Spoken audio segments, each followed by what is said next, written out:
por 3 votos a 2, turma do STF tira do juiz Sérgio Moro trechos das delações da Odebrecht sobre Lula. Com a decisão, processos do sítio de Atibaia e do Instituto Lula seguem com o juiz Sérgio Moro, mas ele não poderá utilizar informações prestadas por delatores da construtora. Com o voto de desempate do ministro Gilmar Mendes, a segunda turma do Supremo Tribunal Federal, STF, decidiu por 3 votos a 2 retirar do juiz Sérgio Moro, do Paraná, e transferir para a Justiça Federal em São Paulo, trechos da delação de ex-executivos da construtora Odebrecht que envolvem ex-presidente Luiz Inácio Lula da Silva. A maioria dos ministros considerou que as informações dadas pelos delatores da Odebrecht sobre o sítio de Atibaia e sobre o Instituto Lula não têm relação com a Petrobras e, portanto, com a Operação Lava Jato.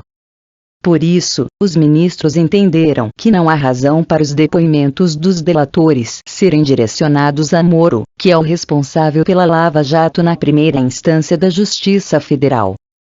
Os processos em andamento sobre esses temas, no entanto, não saem das mãos de Moro.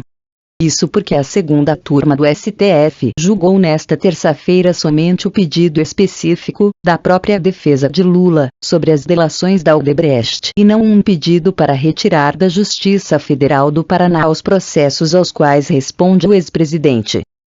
Moro não quis se pronunciar sobre a decisão.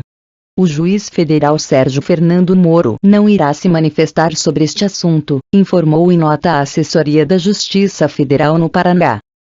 A assessoria de imprensa do Ministério Público Federal no Paraná informou que a força-tarefa da Lava Jato ainda está analisando o impacto da decisão e, por enquanto, também não vai se manifestar.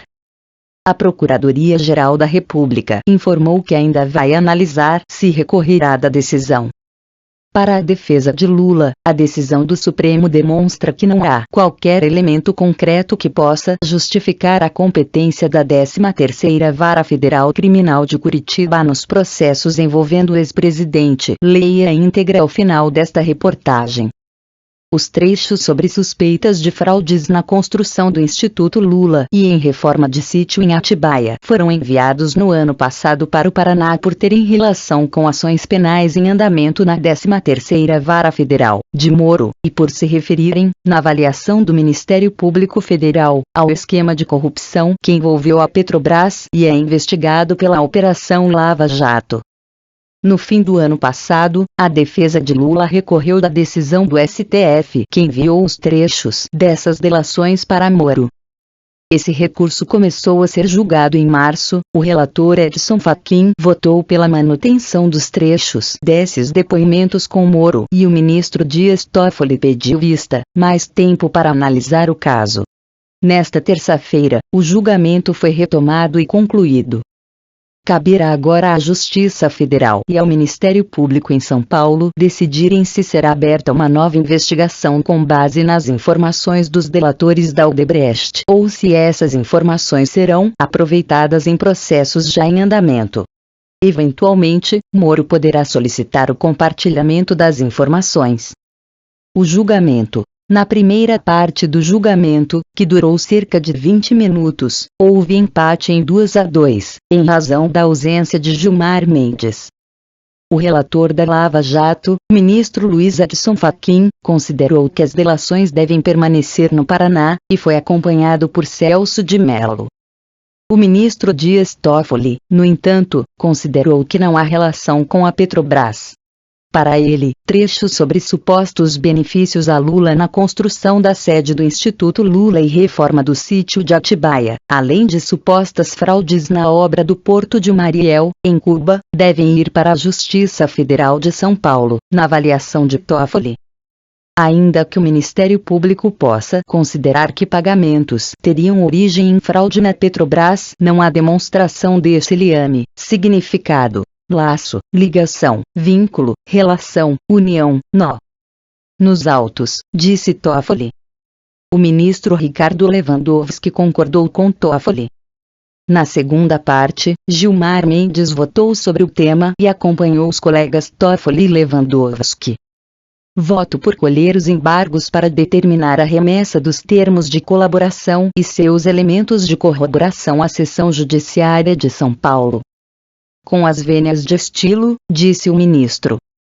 Também por 3 votos a 2, a segunda turma decidiu remeter para a Justiça Estadual de Pernambuco trechos de delações da Odebrecht sobre supostas fraudes na refinaria Abreu e Lima. Nota da defesa de Lula. Ouça a íntegra de nota divulgada pela defesa de Lula após o julgamento da segunda turma do STF. A decisão proferida hoje pela segunda turma do STF confirma o que sempre foi dito pela defesa do ex-presidente Lula.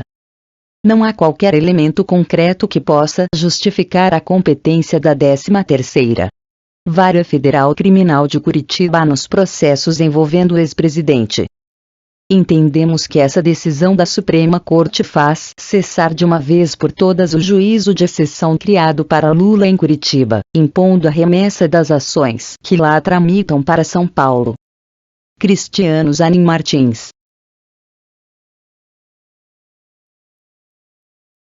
MPF. Lula simplesmente não é e nem pode ser candidato. Em parecer apresentado ao TRF4, Tribunal Regional Federal da 4ª Região, o MPF, Ministério Público Federal, reafirmou que considera o ex-presidente Luiz Inácio Lula da Silva, PT, inelegível.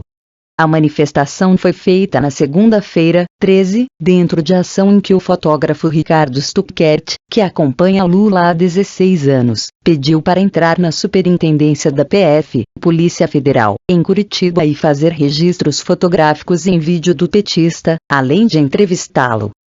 Importante enfatizar não haver qualquer dúvida jurídica de que a condenação em segundo grau inviabiliza a candidatura de Luiz Inácio Lula da Silva.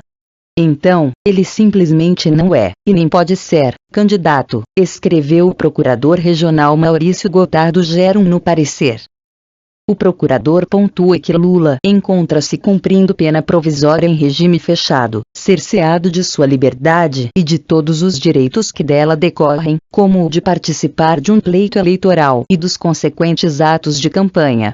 No parecer, Gerum diz que o direito de Lula ter contato com o mundo exterior vem sendo rigorosamente observado por meio das visitas de familiares, amigos e advogados, e também por meio de correspondência escrita, da leitura e de outros meios de comunicação que não comprometam moral e os bons costumes. Sobre entrevistas, o procurador afirma que o STJ, Superior Tribunal de Justiça, decidiu que a Lei de Execuções Penais não normatizou as hipóteses de comunicação do preso, dentre as quais não consta o direito de se entrevistar com jornalistas.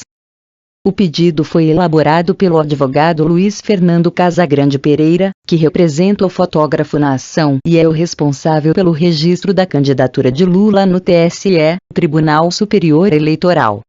Casagrande Pereira dizia que a solicitação não fazia respeito à prática de atos de campanha, mas ao interesse público coletivo em ter conhecimento da situação do ex-presidente dentro do encarceramento.